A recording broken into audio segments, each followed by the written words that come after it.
जय हिंद साथियों, स्वागत है आप सभी का टॉपर्स IQ के इस एजुकेशनल प्लेटफॉर्म पे। मैं आप सभी लोगों को MTS की PYQ के साथ साथ MCQ बैच को यहाँ पर डिस्कस कर रहा हूँ। जो क्वेश्चन एग्जाम ओरिएंटेड हैं, जो एग्जाम में पूछे गए हैं, उनके बेसिस पे आने वाले एग्जाम में क्या क्या क्वेश्चन बन सकते हैं, उन सभी क्वेश्चनों को हम आप लोगों के बीच में लाने के लिए पूरे एक सीरीज के माध्यम से धीरे धीरे करके हम सभी क्वेश्चनों को आप लोगों के बीच में रख रहे हैं। आइए आज की क्लास का हम पहला क्वेश्चन की शुरुआत करते हैं। क्लास का पहला क्वेश्चन है कि दिल्ली पर शासन करने वाले निम्न वंशों का सही क्रम क्या है। कि मतलब दिल्ली सल्तनत पे कौन कौन से राजवंश पहले शासन किए, उसके बाद कौन सा राजवंश आए। इसके लिए एक ट्रिक है। क्या ट्रिक क्या है? गुल खिले तो सूंघ लो, गुल खिले तो सूंघ लो। क्या करो? उसे सूंघ लो। गुल यानी गुलाब जब खिले तो उसे सूंघ लो, यही ट्रिक है। तो दिल्ली सल्तनत पर कुल कितने राजवंशों ने अपना शासन किया? तो 5 राजवंश थे दिल्ली सल्तनत में जिसने शासन किया। गु से हो गया गुलाम वंश। क्या? गुलाम वंश सबसे पहले शासन किया दिल्ली पे। उसके बाद क्या आया? गुल खिले खी से आया क्या? खिलजी वंश। गुलाम वंश, खिलजी वंश। उसके बाद तो से आएगा तुगलक वंश। क्या? गुलाम वंश, खिलजी वंश, तुगलक वंश। फिर से क्या आएगा? सैयद वंश। क्या? सैयद वंश। फिर क्या आ गया? लो से लोधी वंश। क्या? लोधी वंश। इतने यानी 5 राजवंशों ने दिल्ली सल्तनत में क्रमिक तरीके से शासन किए। उसके बाद इसकी स्थापना किसने किया? गुलाम वंश का संस्थापक कौन था? कुतुबुद्दीन ऐबक जो था गुलाम वंश का संस्थापक था। लेकिन जब पूछे वास्तविक संस्थापक गुलाम वंश का कौन था, तो बता दीजिएगा कि वास्तविक संस्थापक गुलाम वंश का कौन था? बाबर। कौन था? बाबर। ठीक। उसके बाद खिलजी वंश का संस्थापक कौन था? अलाउद्दीन खिलजी। कौन? अलाउद्दीन खिलजी जो था ये खिलजी वंश का संस्थापक था। ठीक। अलाउद्दीन खिलजी वंश का संस्थापक था। तुगलक वंश का संस्थापक गयासुद्दीन तुगलक। क्या? गयासुद्दीन तुगलक, ये तुगलक वंश का संस्थापक माना जाता है। सैयद वंश का संस्थापक खिज्र खां। कौन? खिज्र खां, ये सैयद वंश का संस्थापक था। लोधी वंश का संस्थापक कौन था? बहलोल लोधी। क्या? बहलोल लोधी जो है ये लोधी वंश का संस्थापक था। इतनी चीज़ें आपको मैंने बता दिया कि कितने राजवंशों ने शासन किया। 5 राजवंश ने। 5 राजवंशों में सबसे पहले ट्रिक क्या है? गुल खिले तो सूंघ लो। क्या करो? गुल जब खिले यानी गुलाब खिले तो सूंघ लो। गु से गुलाम, खी से खिलजी वंश, त से तुगलक, सूंघ यानी सैयद, लो से लोधी वंश। इसका मतलब सबसे पहले कितने राजवंश थे? 5। गुलाम वंश सबसे पहले क्या आ गया? गुलाम वंश। ठीक। पहला ऑप्शन तो सब में कॉमन है। इसका मतलब A और B में से हो सकता है। ये दोनों ऑप्शन तो एलिमिनेट हो गए। गुलाम वंश के बाद खिलजी वंश। क्या?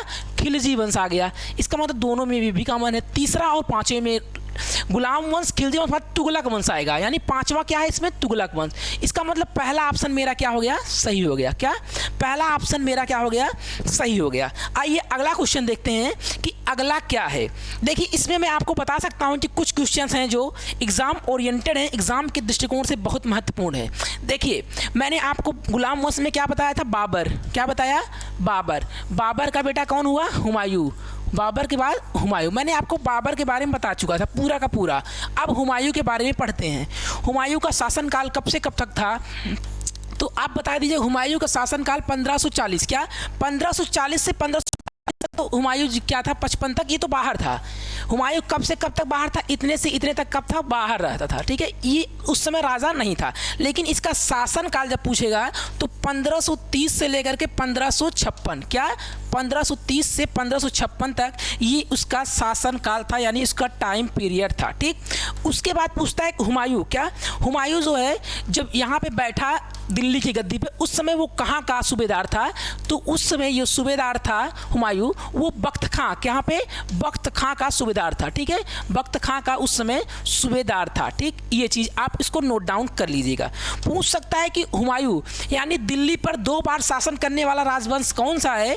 तीनों ने हुमायूं 2 बार शासन किया। कितनी बार? 2 बार शासन किया। पहली बार कब से कब था? 1530 से लेकर के 1540 तक। ठीक। उसके बाद क्या हुआ? ये 1540 से लेकर 1555 तक बाहर रहा। फिर क्या हुआ, 1555 से लेकर के 56 तक दूसरी बार शासन किया। ठीक, 2 बार हुमायूं ने शासन किया। हुमायूं किसमें विश्वास करता था, तो अगर पूछ ले कि हुमायूं किसमें विश्वास करता था, ये ज्योतिष में बहुत विश्वास करता था। क्या, ज्योतिष में सबसे ज़्यादा कोई विश्वास करता था हुमायूं। कैसे कि ये क्या करता था कि हर दिन नए नए कपड़े पहनता था। क्या, मान लीजिए शुक्रवार को पीला पहनना है तो हुमायूं क्या करता था, उस दिन पीले कपड़े पहनता था। ठीक है, ज्योतिष में विश्वास करने वाला कौन शासक था, तो ज्योतिष में विश्वास करने वाला हुमायूं था। हुमायूं जो था ये रक्षाबंधन का त्यौहार मनाता था। कौन सा, रक्षाबंधन यानी राखी का त्यौहार मनाने वाला मुगल शासक कौन था, हुमायूं। इनको रक्षा कौन भेजा था, रानी करवाकी। क्या, रानी करवाकी, कर्णवती यानी कर्णवाकी याद रखिएगा, कर्णवती ने इन्हें रक्षा भेजा था। ये कहाँ की रानी थी, ये थी राजस्थान की रानी। क्या, राजस्थान की क्या थी, रानी थी। इन्होंने इनको रक्षा भेजा था। हुमायूं के बारे में एक मैंने आपको एक डीप यानी ब्रीफ सेशन को बताया। देखिए हुमायूं के बारे में कुछ चीज़ें और इंपॉर्टेंट है। क्या, हुमायूं के बारे में लड़े गए युद्ध, सबसे पहले क्या हुआ, 1531 में हुमायूं ने किसका युद्ध लड़ा, कालिंजर का। क्या, कालिंजर का युद्ध। इसमें क्या हुआ, हुमायूं क्या हो गया, जीत गया। कालिंजर के युद्ध यानी हुमायूं के द्वारा लड़ा गया पहला युद्ध कौन है, हुमायूं के द्वारा। जब पूछे कि हुमायूं द्वारा लड़ा गया प्रथम युद्ध, क्या फर्स्ट युद्ध कौन सा है, तो आप लोग बताइएगा फर्स्ट युद्ध कौन सा था, पानीपत। क्या, पानीपत। लेकिन जब पूछेगा राजा बनने के बाद, क्या, आफ्टर मेकिंग द किंग, तो हुमायूं के द्वारा राजा बनने के बाद कौन सा युद्ध लड़ा गया, तो बताइएगा आप लोग कौन सा, कालिंजर। क्या, 1531 में जो कालिंजर का युद्ध हुआ था, हुमायूं ने राजा बनने के बाद इस युद्ध को लड़ा। यानी दिल्ली पर जब शासन कर रहा था हुमायूं, जब दिल्ली के राजगद्दी में बैठा, उस समय क्या हुआ कि सबसे पहला युद्ध किसने लड़ा, कालिंजर का युद्ध लड़ा। ठीक, कालिंजर के युद्ध के बाद कौन सा युद्ध आता है, चौसा का युद्ध। क्या, कालिंजर का युद्ध। उसके बाद 1539 और 1540 2 युद्ध बहुत जरूरी हैं। क्या क्या, शेर शाह और हुमायूं के बीच में हुआ। कौन कौन सा युद्ध, ये दोनों बीच, शेर शाह वर्सेस हुमायूं के बीच में हुआ। और इन दोनों युद्ध में ही क्या हुआ, हुमायूं की क्या हो गई, पराजय हो गई। दोनों युद्ध में हुमायूं हार गया, शेर शाह की इसमें क्या हो गई, विजय हो गई। कैसे हुआ, देखिए शेर शाह वर्सेस हुमायूं के बीच में ये युद्ध हुआ, इसमें शेर शाह की विजय हुई, हुमायूं का शासन समाप्त हो गया। पूछेगा किसके बाद हुमायूं भारत छोड़ के भगा, भारत छोड़ के हुमायूं कब भगा था, 1540 का जो ये तो पहला 39 वाला कौन था, देखिए 1540 एक था कन्नौज या बिलग्राम। क्या, कन्नौज या इसी को बोलते हैं बिलग्राम का युद्ध। क्या, बिलग्राम का युद्ध।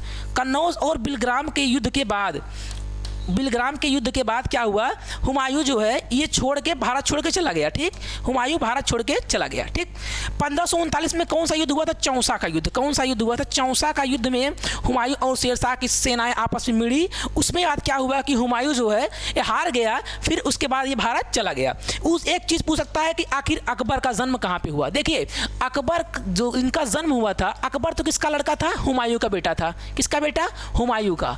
इसका मतलब हुमायूं का लड़का कौन था, अकबर। ठीक, अकबर जो है हुमायूं का लड़का था। ठीक, हुमायूं का लड़का अकबर। लेकिन इनका जन्म कहाँ हुआ, पूछ सकता है कि आखिर अकबर का जन्म कहाँ हुआ, तो बता दीजिएगा कि इनका जन्म वीरसाल। क्या, पंजाब के राजा जो थे वीरसाल इन्हीं के महल में हुआ था। इन्हीं के महल में हुआ कि इनकी हुमायूं की पत्नी का क्या नाम था, इनकी पत्नी जो थी यानी वाइफ कौन थी, वाइफ थी हमीदा बानो बेगम। क्या, हमीदा बानो बेगम।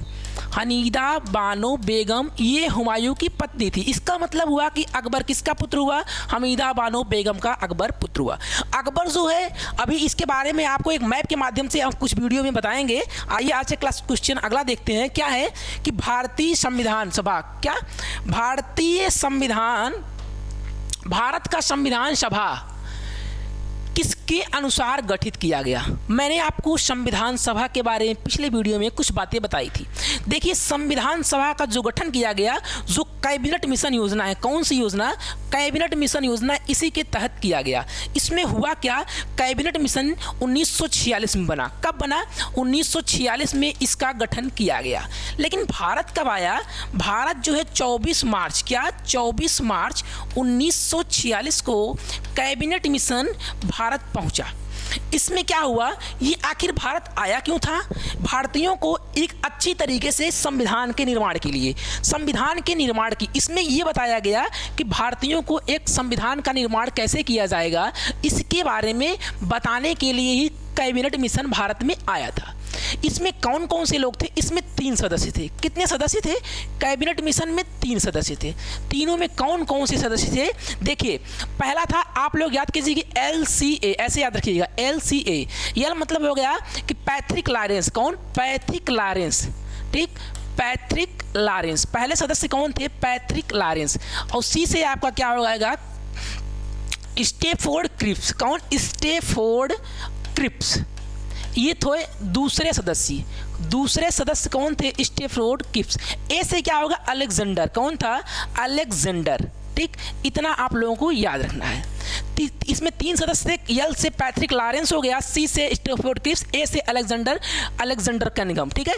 उसके बाद इससे पूछेगा कि इसका सचिव कौन था, तो आप बता दीजिए कि जो पैट्रिक लॉरेंस था यही था मेन सचिव, यानी कैबिनेट मिशन का सचिव कौन था? सचिव था पैट्रिक लॉरेंस। उसके बाद पूछ सकता है क्वेश्चन कि स्टेफोर्ड क्रिप्स कौन था? ये व्यापार मंडल का हेड था। क्या? व्यापार कैसे करना है उसका हेड कौन था? Stafford Cripps. अलेक्जेंडर क्या था? ये नौसेना का अधिकारी था। क्या? नौसेना का जो अधिकारी था वो अलेक्जेंडर था। यानी कैबिनेट मिशन भारत जब आया तो वो बताया कि संविधान कैसे बनेगा। देखिए, मैंने इसमें 3 बातें बताई थी कि इसमें जब संविधान में कितने सदस्यों ने भाग लिया, तो टोटल 389 लोग थे। इसमें देखो 3 भाग में थे। कितना? 292 तो ये किसने आए थे? ये ब्रिटिश प्रांतों से आए थे। क्या? ब्रिटिश प्रांतों से इनका क्या हो गया? चुनाव हुआ था। क्या? चुनाव के द्वारा आए थे। उसके बाद कितना? 4 जो आए थे कमिश्नरी क्षेत्रों से आए थे। किससे? कमिश्नरी क्षेत्रों से आए थे। ध्यान दीजिएगा, 4 आएंगे कमिश्नरी क्षेत्र से। कितना हुआ? टोटल 296। बचे कितने? 389 में से आप 296 घटाएंगे, टोटल आएगा क्या? टोटल आएगा, हाँ, 93। कितना बचे? 93। ध्यान दीजिएगा, 93 जो है, 93 सदस्य जो है ये किससे आए? ब्रिटिश के द्वारा मनोनयन से आए। जब पूछेगा मनोनयन कितने सदस्यों का हुआ, तो 93।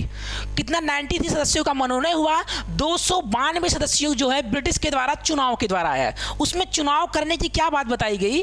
संविधान सभा में चुनाव के लिए बताया गया कि ये चुनाव जो होगा, चुनाव जो 10 लाख की जनसंख्या, कितने पे? 10 लाख की जनसंख्या पे एक सदस्य निर्वाचित होके आएगा। क्या? एक सदस्य निर्वाचित होके आएगा। ये चीज इसमें बताया गया था। उसके बाद क्या बताया गया कैबिनेट मिशन में? कैबिनेट मिशन योजना में इतनी बातें तो बताई गई थी। इसकी कैबिनेट मिशन की आखिर पहली बैठक कब हुई, तो बता दीजिएगा कि 9 दिसंबर 1946 को कैबिनेट मिशन की पहली बैठक हुई।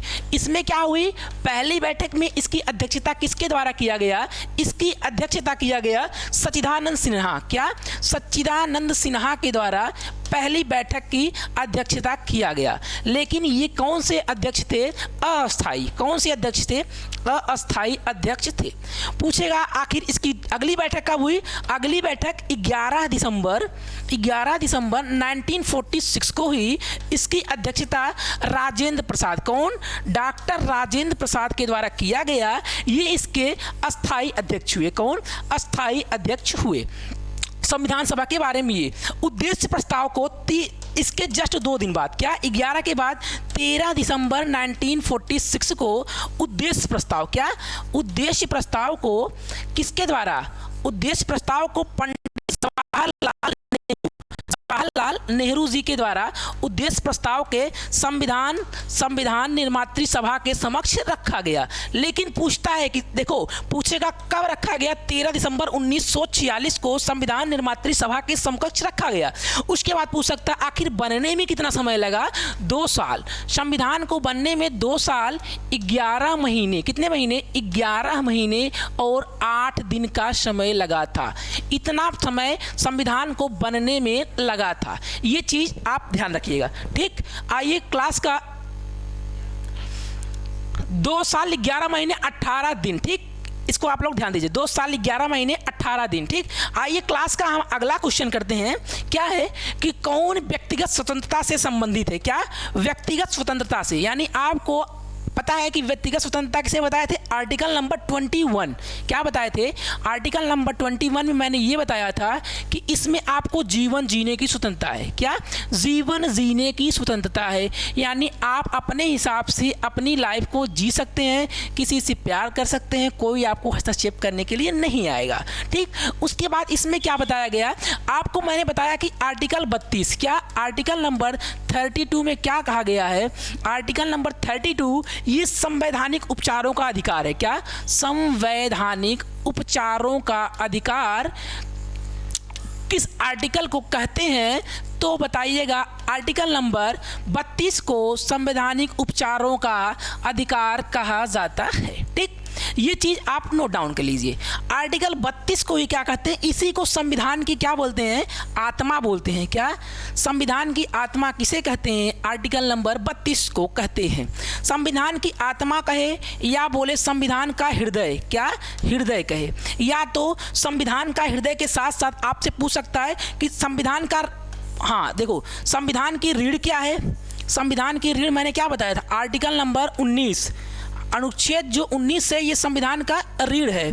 संविधान का रीढ़ के बाद प्रस्तावना को मैंने क्या बताया था? संविधान का क्या बताया था? प्रस्तावना को।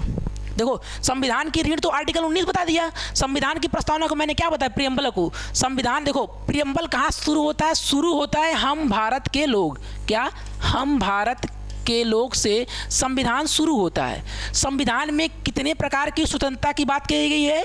मैंने आपको क्या बताया था कि स्वतंत्रता, क्या स्वतंत्रता, ये 5 अक्षर से मिलकर बन रहा है। देखिए, स्वतंत्रता, इसका मतलब भारतीय संविधान में कितने प्रकार की स्वतंत्रता है? 5।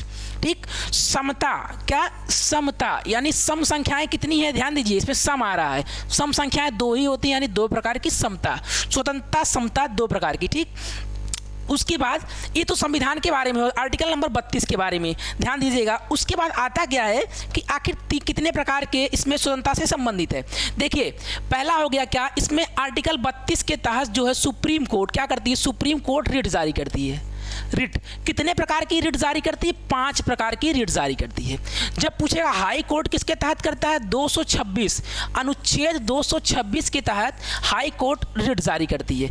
कितने प्रकार की? देखो 5 प्रकार की रिट तो है ये, लेकिन लेकिन लेकिन शक्तियां ध्यान देना, इसमें इसका एक रिट ज़्यादा है। क्या? Injection writ. लेकिन कैसे? देखो, सुप्रीम कोर्ट क्या करता है? आपको मौलिक अधिकार, आपका मौलिक अधिकार का हनन होगा तो आप जाएंगे कहाँ पे? सुप्रीम कोर्ट में जाएंगे। लेकिन लेकिन लेकिन मौलिक अधिकार, अगर मान लीजिए कोई आपकी संपत्ति छीन लिया तो उस समय आप कहाँ जाएंगे? यानी अन्य अधिकारों। इसका मतलब क्या हो गया? अन्य अधिकारों में सुप्रीम कोर्ट को यहाँ पर क्या है? अधिक महत्व दिया गया है। एक बार क्वेश्चन पूछा था कि सबसे रिट जारी करने में किसका ज़्यादा योगदान है, तो आप बोलिएगा आर्टिकल नंबर 226 के तहत हाई कोर्ट जो है 6 प्रकार का रिट जारी करता है। इसमें एक इंजेक्शन रिट है। क्या? Injection writ.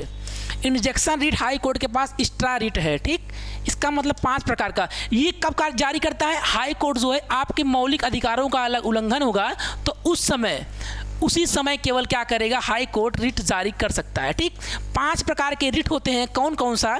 देखिए, पहला रिट है आपका क्या? बंदी प्रत्यक्षीकरण। क्या? बंदी प्रत्यक्षीकरण, इसे बोलते हैं हैबियस कॉर्पस। कभी अगर लिख के आ जाए हैबियस कॉर्पस किसे बोलते हैं? हैबियस कॉर्पस, तो आप लोग ध्यान दीजिए, इसी को बोलते हैं बंदी प्रत्यक्षीकरण। उसके बाद क्या बोलेगा? परमादेश। क्या? परमादेश, मैमंडस। क्या? मैनंडस, परमादेश हो गया। उसके बाद आपका क्या आएगा? प्रतिषेध। प्रतिषेध यानी क्या होता है? प्रतिषेध यानी प्रोविजन। क्या?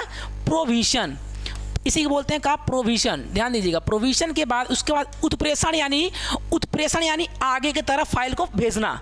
ठीक, 5 प्रकार की बंदी प्रत्यक्षीकरण हो गया, उत्प्रेषण हो गया, प्रतिषेध, परमादेश, और एक 5वां आपका क्या है? कोवारंटो उत्प्रेषण। हाँ देखिए, आपका हो गया बंदी प्रत्यक्षीकरण, सबसे पहला हो गया बंदी प्रत्यक्षीकरण, फिर परमादेश। क्या? परमादेश हो गया, प्रतिषेध हो गया, उत्प्रेषण। पूछा गया कि व्यक्तिगत स्वतंत्रता। क्या? व्यक्तिगत स्वतंत्रता किसमें जिक्र किया गया है? तो व्यक्तिगत स्वतंत्रता यानी बंदी प्रत्यक्षीकरण। इसमें क्या बोला गया है? इसमें ये कहा गया है कि अगर मान लीजिए आप किसी व्यक्ति को पकड़ते हैं किसी कांड में, तो उसमें क्या किया जाएगा? 24 घंटे के अंदर 24 घंटे के भीतर आप उसे किसके सामने, कोर्ट के सामने पेश करेंगे, यानी न्यायालय के सामने आप पेश करेंगे। इसमें आपको क्या बताएगा, आप अपने हिसाब से किसी वकील को रख सकते हैं कि आखिर भैया हम किस केस खातिर फंसाए हैं, उस केस के बारे में मुझे बताइएगा, ठीक है, उसमें मुझे बताइए सिर्फ। हाँ, उसके बाद क्या हो गया, ये तो वकील रख सकते हैं। उसके बाद इसमें क्या कहा गया, आप 24 घंटे के अंदर पकड़ा जाएगा। उसके बाद आप पूछ सकते हैं कि आखिर मुझे किस लिए क्या कर रहे हैं, आप गिरफ्तार कर सकते हैं, आप पुलिस से पूछ सकते हैं। देखिए, एक बंदी प्रत्यक्षीकरण, उत्प्रेषण, प्रतिषेध और परमादेश के बाद आपका सर्टोरी, क्या सर्टोरी, इसी को बोलते हैं क्या, इसी को बोलते हैं सर्टोरी, यानी क्या बोलते हैं, सर्जरी करने की प्रक्रिया, इसी को बोला जाता है, ठीक है। ये तो हो गया बंदी प्रत्यक्षीकरण। उत्प्रेषण क्या होता है, उत्प्रेषण में ये कहा गया है कि उत्प्रेषण, प्रेषण मतलब भेजना, उत मतलब आगे, यानी आप क्या करिए, न्यायालय जो होता है इसमें उचली न्यायालय, क्या जो अपर न्यायालय होता है, क्या अपर न्यायालय, मान लीजिए ऊपर क्या है सुप्रीम कोर्ट, उसके निचले न्यायालय हाई कोर्ट, उसके निचले न्यायालय क्या है लोअर कोर्ट यानी सिविल कोर्ट, ठीक है, लोअर कोर्ट या सिविल कोर्ट। मान लीजिए कोई कांड हो गया हाई कोर्ट में, उत्प्रेषण में क्या होता है, उत्प्रेषण बोलता है अगर मान लीजिए हाई कोर्ट में कोई मुकदमा जो है लंबित हो रहा है, तो सुप्रीम कोर्ट बोलता है कि आप ऐसा करिए, अपने यहाँ से उस मुकदमे को अपने ऊपरी अदालत में भेज दीजिए, इसी को बोलते हैं क्या, उत्प्रेषण, क्या उत्प्रेषण। उत्प्रेषण और प्रतिषेध ये है जो है, उत्प्रेषण और प्रतिषेध ये दोनों चीज किस कब लागू होते हैं, ये केवल कोर्ट के लिए है, क्या केवल जो है ये कोर्ट के लिए लागू होते हैं, ध्यान दीजिएगा। बाकी के जो तीनों हैं वो तीनों जो हैं वो व्यक्ति के लिए लागू होते हैं, ये कोर्ट के लिए लागू होते हैं, ठीक। मैंने आपको यहाँ पे आज बंदी प्रत्यक्षीकरण बता दिया, ऐसे ऐसे धीरे धीरे आप जुड़े रहिए, हम आपको धीरे धीरे सब बता देंगे, ठीक। आइए देखिए, व्यक्तिगत स्वतंत्रता यानी क्या हो गया, बंदी प्रत्यक्षीकरण।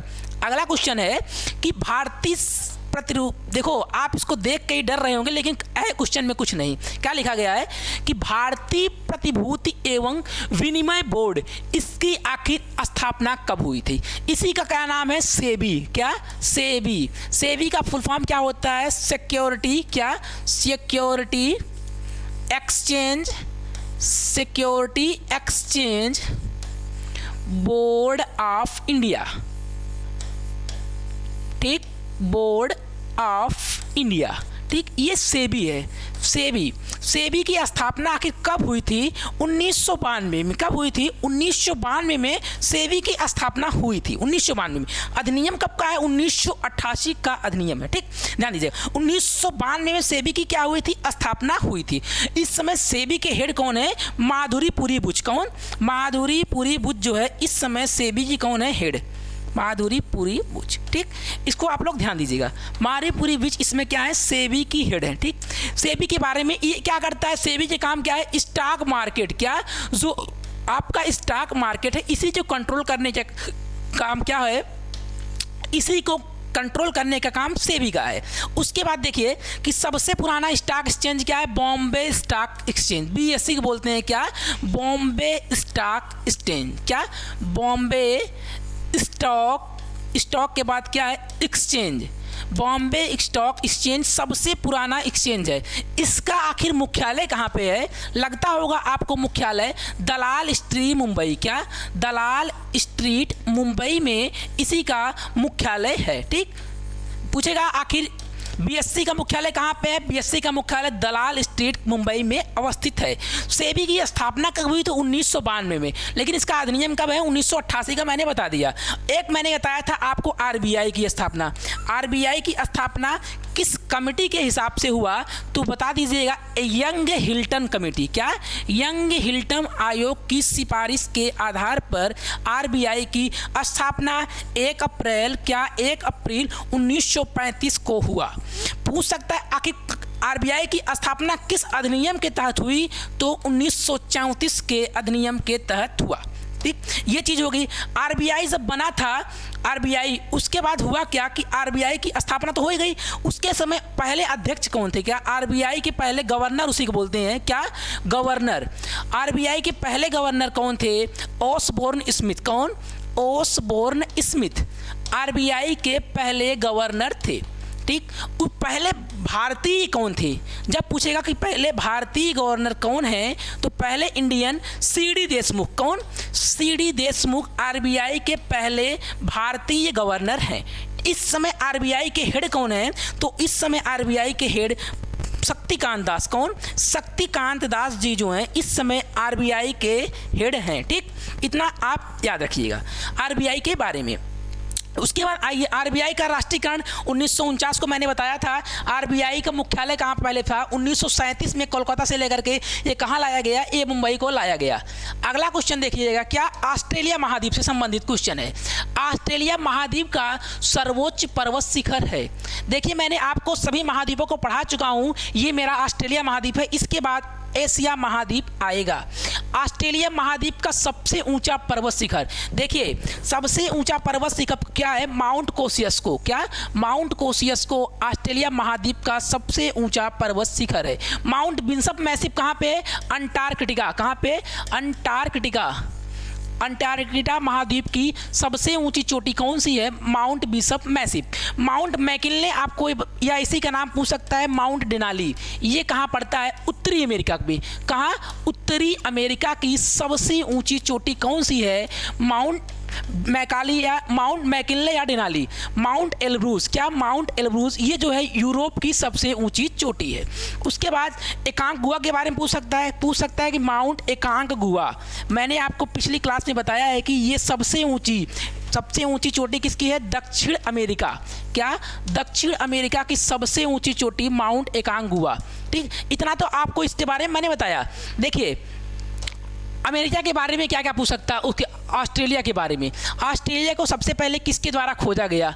James cook. एक थे क्या बोलते हैं, एक नाविक थे जेम्स कुक। ये ऑस्ट्रेलिया के क्या थे? खोजकर्ता थे।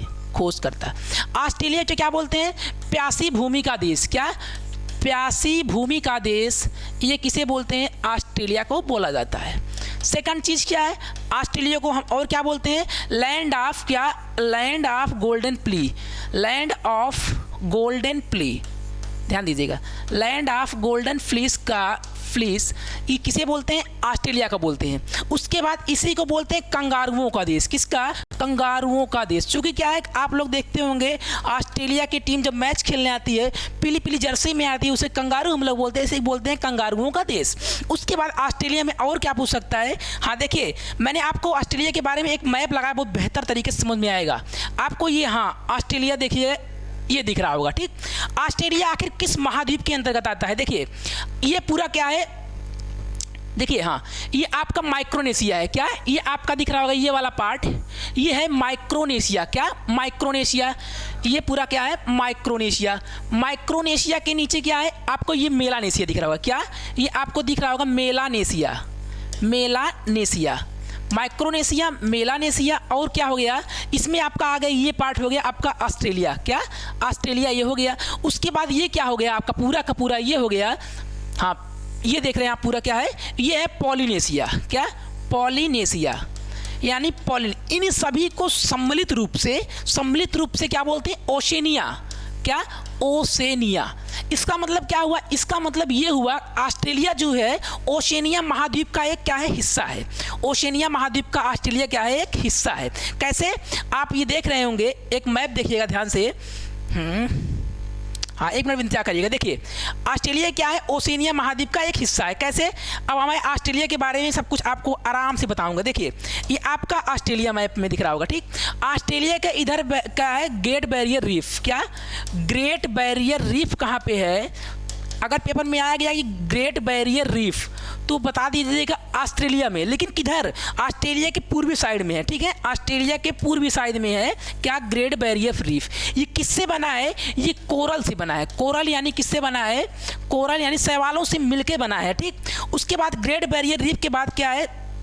ये एक यहाँ पे पर्वत है। क्या? यहाँ पे एक पर्वत है, इसका क्या नाम है? हाँ ये आपका पर्वत है, हाँ ग्रेट ऑस्ट्रेलियन पर्वत है। क्या?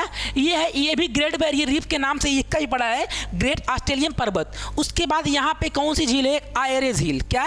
आयरे झील की लोकेशन कहाँ पे है तो बताइएगा। आयरे झील ऑस्ट्रेलिया में अवस्थित है। उसके बाद पूछ सकता है कि इसी में आपसे पूछ सकता है ऑस्ट्रेलिया की मर्रे और डार्लिंग नदी। क्या यहाँ पे नदियाँ देखिए आपको मैप पे दिख रहा होगा, कौन कौन सी नदी है? मर्रे और डार्लिंग नदी। मर्रे और डार्लिंग नदी ये ऑस्ट्रेलिया की 2 नदियाँ अवस्थित हैं। ठीक, उसके बाद ऑस्ट्रेलिया के बारे में आपको मैं क्या बता सकता हूँ, यहाँ पे आपको दिख रहा होगा पर्थ। ठीक, यहाँ पे आपका दिख रहा होगा सिडनी। क्या? सिडनी।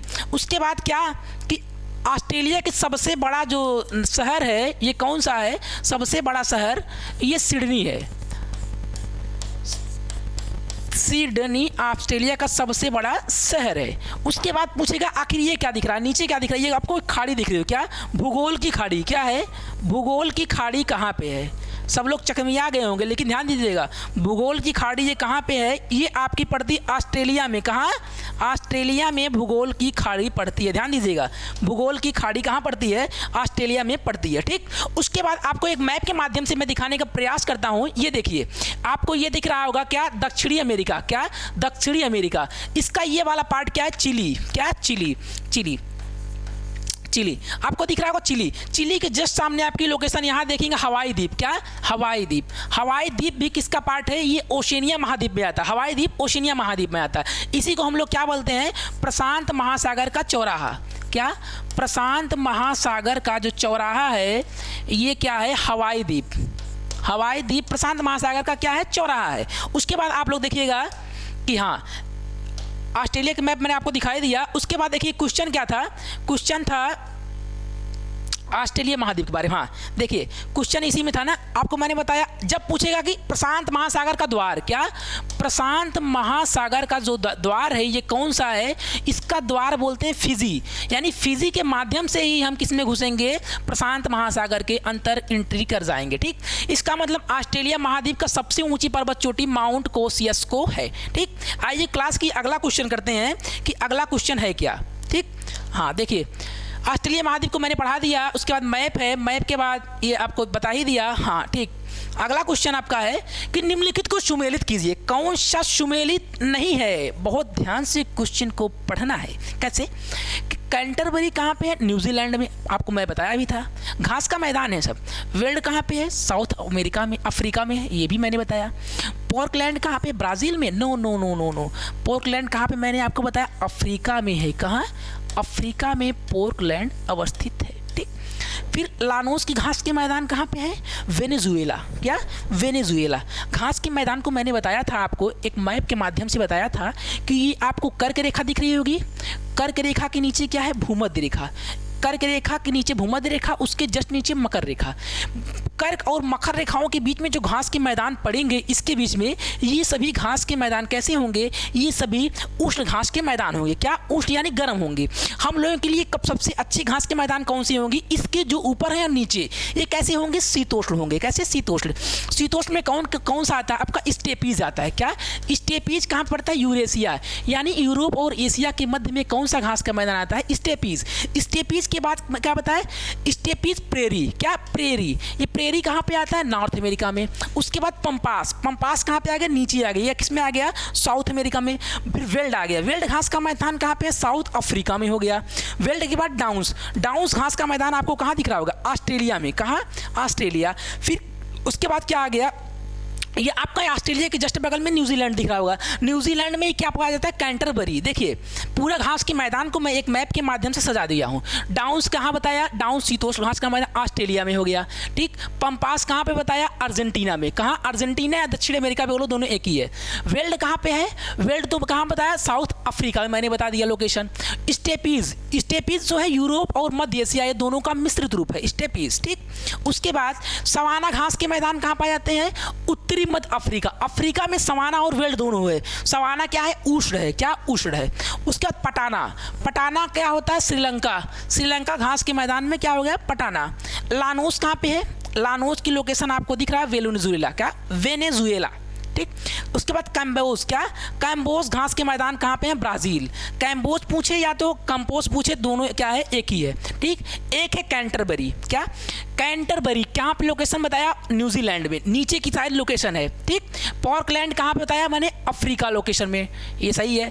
टैगा, हाँ ये इंपॉर्टेंट है, टैगा कहाँ पे पड़ता है? उत्तरी अमेरिका तथा यूरेशिया के बीच में टैगा घास के मैदान है, ठीक। आइए, निम्नलिखित में कौन सा उत्तरी पूर्वी राज्य की 7 सिस्टर, इस 7 बहन यानी 7 सिस्टर का हिस्सा नहीं है? देखिए तो मेघालय तो आता ही है, वेस्ट बंगाल, अरुणाचल प्रदेश और त्रिपुरा। इसके बारे में हम एक मैप के माध्यम से देखते हैं। हाँ, ये आपको इंडिया का मैप विजिबल हो रहा है कि नहीं? हाँ, शायद विजिबिलिटी थोड़ा हो रही होगी। देखो क्या क्या बताया 7 सिस्टर के बारे में, क्या क्या है। देखिए आपको ये इंडिया का पूरा मैप दिख रहा होगा, ये इधर के जो राज्य हैं, क्या ये आपका क्या हो गया? भारत हो गया, यानी नॉर्थ ईस्ट, यानी ऊपर के साइड क्या है? नॉर्थ, इधर के साइड पूर्व। नॉर्थ ईस्ट साइड में क्या है? इसी में आपकी 7 सिस्टर आती हैं। कौन कौन से हो गया? पहला ही आपको दिख रहा होगा असम, क्या असम हो गया। असम के बाद क्या? अरुणाचल प्रदेश, क्या अरुणाचल प्रदेश 2। उसके बाद नागालैंड, फिर मणिपुर, फिर मिजोरम, फिर त्रिपुरा और मेघालय। कितने हो गए? त्रिपुरा, मेघालय, यानी 7 सिस्टर में कौन कौन से आ गए? देखिए मैंने क्या बताया, बंगाल तो उसके अंतर्गत आता नहीं है, ठीक। 7 सिस्टर में बंगाल नहीं आता है। कौन कौन सा आता है? मेघालय आ गया, अरुणाचल प्रदेश, त्रिपुरा, असम। असम के बाद उधर चलिए मणिपुर, क्या मणिपुर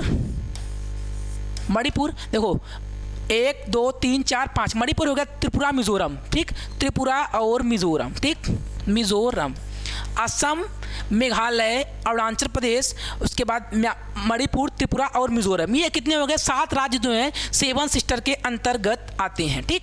नागालैंड, मणिपुर, मिजोरम, त्रिपुरा, मेघालय, असम और अरुणाचल प्रदेश। देखो 1 2 3 4 5 6 7 राज्य, ठीक।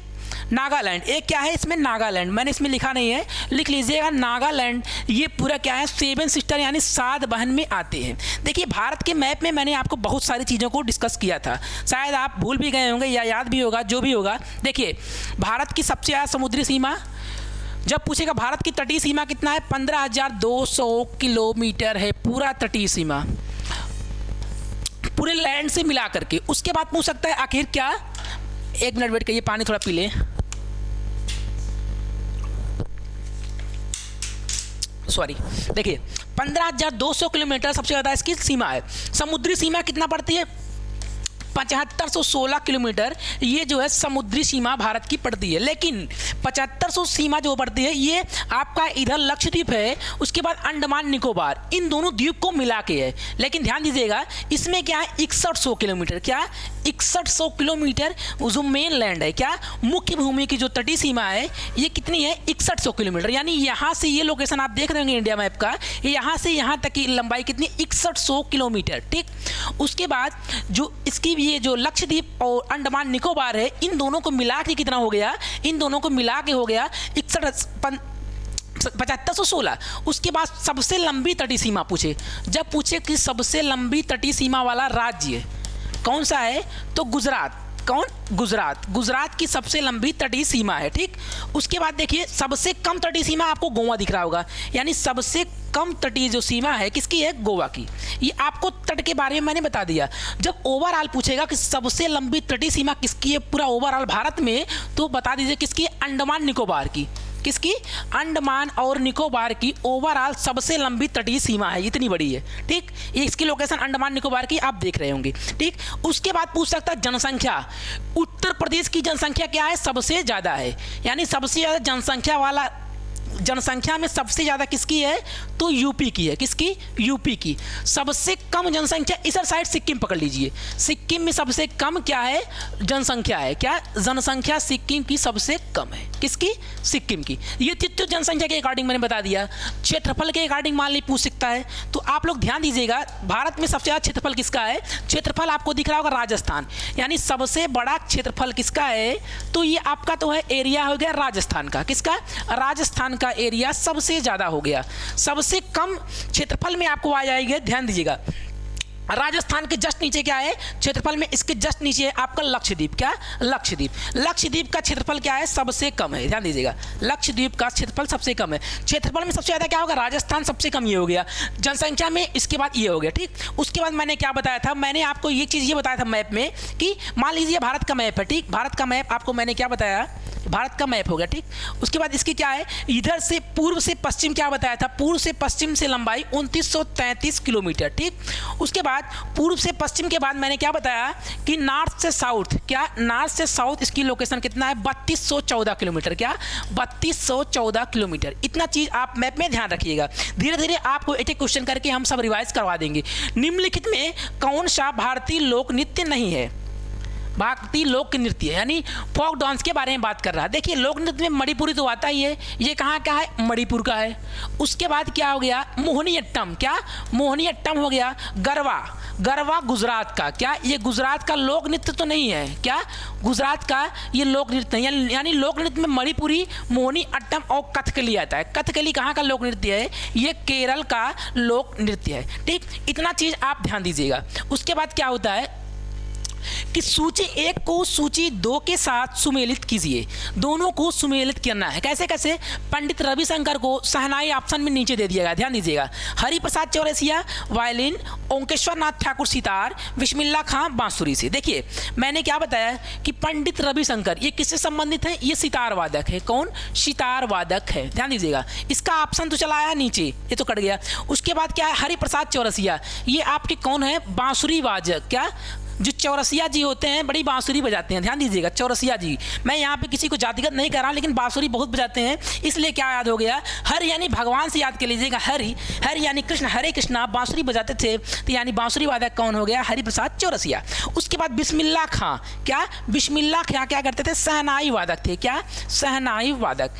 अब ऑप्शन केवल एक ही बचा, ओंकेश्वर ठाकुर। ये किससे संबंधित हैं? ये ठाकुर जी साहब वायलिन से संबंधित हैं। किससे? वायलिन से संबंधित है, ठीक। इतना तो आप ध्यान दीजिएगा। उसके बाद ये देखिए बहुत अच्छा आपके लिए एसएससी इसी से क्वेश्चन भर भर के पूछता है। कैसे? वायलिन किससे संबंधित है? टी.एन. कृष्णन, राजम और सुब्रमण्यम, ये किससे संबंधित है? वायलिन से। पखावत से कौन कौन संबंधित है? हाँ, गोपाल दास। उसके बाद लक्ष्मण सिंह, देखो भगवान है, गोपाल, लक्ष्मण और छत्रपति सिंह और रहमान, सबका नाम गोपाल, ठाकुर, छत्रपति और रहमान किससे संबंधित है? पखावत। रुद्रबीड़ा से कौन कौन है? उस्ताद साकिब अली, ठीक। उसके बाद असद अली, ठीक। उसके बाद बीड़ा से संबंधित कौन कौन? देखो बीड़ा में बालचंद्रन तो बहुत इंपॉर्टेंट है। बालचंद्रन के बाद कृष्ण भागवतार। क्या? कृष्ण भागवतवार, ठीक। उसके बाद बदरुद्दीन डांगर, ये बीड़ा से संबंधित है। मृदंग से कौन है? तो मृदंग से भीकम सिंह। क्या? भीकम सिंह और जगदीश सिंह, ये किससे संबंधित हैं? मृदंग से हैं। एक है क्या? पालधार रघु, ठीक। अगला क्वेश्चन क्या है कि सितार से, देखो मैंने क्या बताया, सितार से कौन कौन है? रविशंकर जी हैं। रविशंकर के बाद उमाशंकर, रवि के बाद उमाशंकर, फिर बुद्धादित्य। क्या? बुद्धादित्य। विलायत खां, ये इंपॉर्टेंट है, विलायत खां। उसके बाद परवेज। क्या? परवेज हसन, परवेज वंदे हसन। उसके बाद विलायत खां, रविशंकर और उमाशंकर किससे संबंधित है? सितार से। उसके बाद सरोद से कौन से? अमजद अली खां, बहुत इंपॉर्टेंट है। अमजद अली खां, अलाउद्दीन खां, अली अकबर। उसके बाद विश्वजीत राय, मुकेश शर्मा और बुद्धदेव दास, ये किससे संबंधित है? सरोद से। उसके बाद संतूर वादक, संतूर वादक में सबसे इंपॉर्टेंट नाम आता है पंडित शिव कुमार शर्मा और भजन सुपारी। इन दोनों लोगों को आप अच्छे से याद कर लीजिएगा। शहनाई में कौन कौन आते हैं? शहनाई में बिस्मिल्लाह खां, अली अहमद, हुसैन खां, बिस्मिल्लाह खां, हुसैन खां और अली अहमद, बहुत इंपॉर्टेंट है। बांसुरी में हरिप्रसाद चौरसिया मैंने आपको बता ही दिया। पन्नालाल घोष। क्या? पन्नालाल घोष। और एक क्या है? कुंजमड़ी, बहुत इंपॉर्टेंट है। और कुलकुड़ी। तबला वादक में कौन कौन? जाकिर हुसैन, आपको पता होगा तबला के बहुत बड़े वादक के। क्या? जाकिर हुसैन। अल्लाह रखा खां, गुदई महाराज, गुदई महाराज, जितने महाराज हैं, गुदई महाराज, किशन महाराज, उसके बाद लतीफ खां, सुखविंदर सिंह, ये किससे संबंधित है? तबला वादक हैं। आप लोग इसका एक स्क्रीनशॉट ले लीजिए, आप इसे लर्न करते रहिएगा, धीरे धीरे सब आपको याद करा देंगे। पूछेगा सबसे पुराना वाद्य यंत्र कौन सा है? बजाने वाला वीणा। वीणा जो कौन बजाता था? औरंगजेब वीणा को बजाता था, याद रखिएगा, पूछता है कभी कभी, ठीक। कोशिका का ऊर्जागृह, क्या ऊर्जागृह यानी पावर हाउस किसे बोलते हैं? देखिए मैंने आपको कल माइटोकॉन्ड्रिया के बारे में बताया भी था। माइटोकॉन्ड्रिया को पावर हाउस ऑफ द कोशिका, कोशिका की पावर हाउस यानी power house of the cell. ठीक, क्या चीज है माइटोकॉन्ड्रिया? इसकी खोज किसने किया? देखिए माइटोकॉन्ड्रिया की खोज किसके द्वारा की जाएगा? बिंडा नामक वैज्ञानिक थे जो इन्होंने माइटोकॉन्ड्रिया का नाम दिया। माइटोकॉन्ड्रिया शब्द का नामकरण किसके द्वारा दिया गया? तो बिंडा के द्वारा दिया गया माइटोकॉन्ड्रिया नाम। ठीक, इतना चीज आप इसको याद रखिएगा। ठीक, कभी कभी पूछ सकता है आखिर इसका खोज किसके द्वारा दिया गया? क्या इसका खोज किसके द्वारा किया गया? माइटोकॉन्ड्रिया की खोज किसने किया? तो एक कोलिकर नामक बहुत प्रसिद्ध वैज्ञानिक थे, इन्होंने इसकी खोज की, लेकिन केवल खोज करके ही छोड़ दिए, इसलिए इन्हें कोई खास महत्व नहीं दिया गया। माइटोकॉन्ड्रिया को ही एक शब्द क्या नाम दिया गया? बायोप्लास्ट। कभी पूछ लेगा बायोप्लास्ट किसका नाम है? तो माइटोकॉन्ड्रिया का नाम है। ठीक, इसमें क्या क्या होता है? इसमें होता है माइटोकॉन्ड्रिया में पावर बनता है, क्या ऊर्जा बनती है। जितने हम लोग जो कुछ भी खाते हैं ना, सब आके माइटोकॉन्ड्रिया में ऊर्जा बन जाती है। कैसे? इसमें जो ऊर्जा बनती है वो एटीपी के फॉर्म में, क्या एडिनोसिन ट्राइफॉस्फेट के फॉर्म में इकट्ठा होती है। यानी ऊर्जा किसके फॉर्म में होती है? एटीपी के फॉर्म में माइटोकॉन्ड्रिया में संचित हो जाती है। ठीक, उसमें क्या दिया है? राइबोसोम। राइबोसोम क्या करता है? मैंने आपको कल बताया था, ये प्रोटीन का निर्माण करता है। क्या? प्रोटीन निर्माण का कार्य होता है राइबोसोम का। कैसे होता है? ये 2 टाइप्स का होता है। There are 2 types of the ribosome. पहला क्या है? 70S और सेकंड क्या है? 80S। अब पूछता है पेपर में इसमें सबसे बड़ा राइबोसोम कौन सा है? गेम हो गया क्या कि 70S क्या है? सबसे बड़ा राइबोसोम है। ध्यान दीजिएगा, चमका कि नहीं चमका? चमका। देखिए अगला क्या है, इसी में पूछ सकता है आपसे, क्या?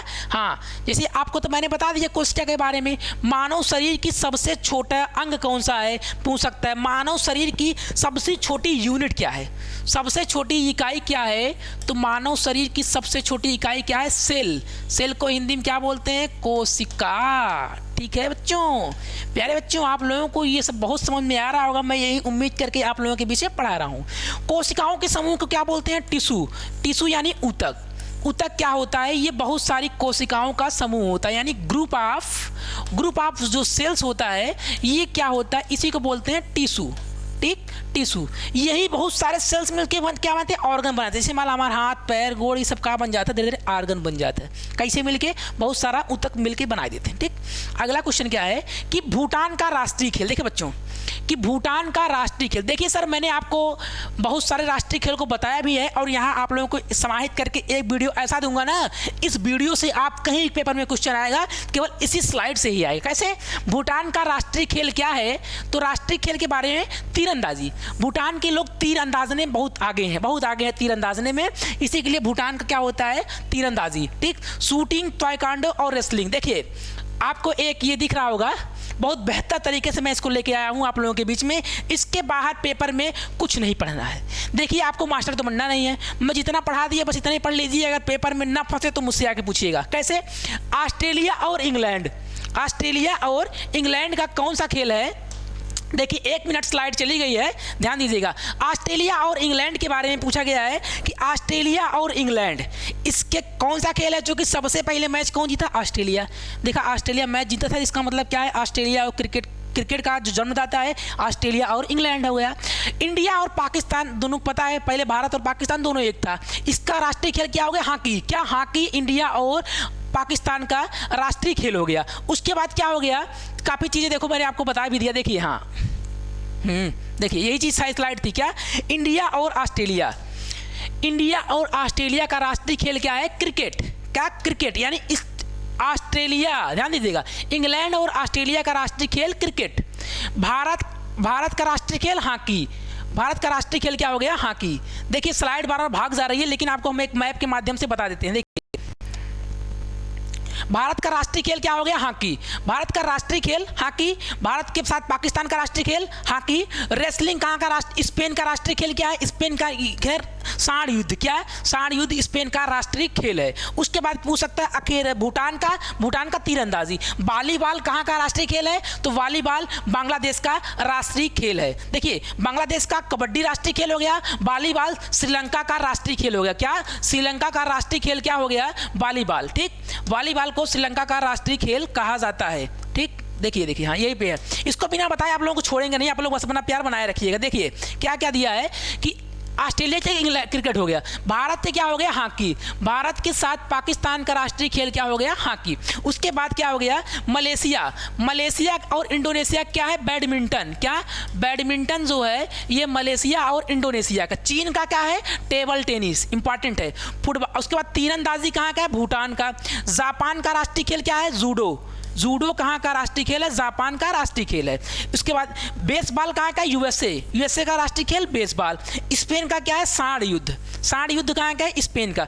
आइस हॉकी कहाँ का है? कनाडा का क्या है? Ice hockey.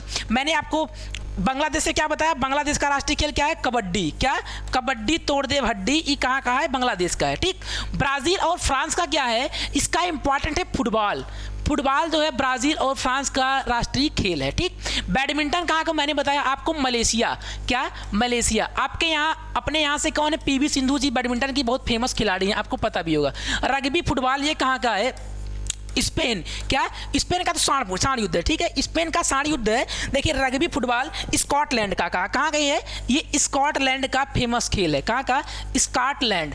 इतने खेल, इसके बाहर से एक भी मत पढ़िएगा आप लोग, इसके बाहर से कुछ ही मत पढ़िएगा, सभी के सभी इसी स्लाइड से आएंगे। देखिए स्लाइड चली गई थी, इसके लिए हम आप लोगों से क्षमा चाहते हैं।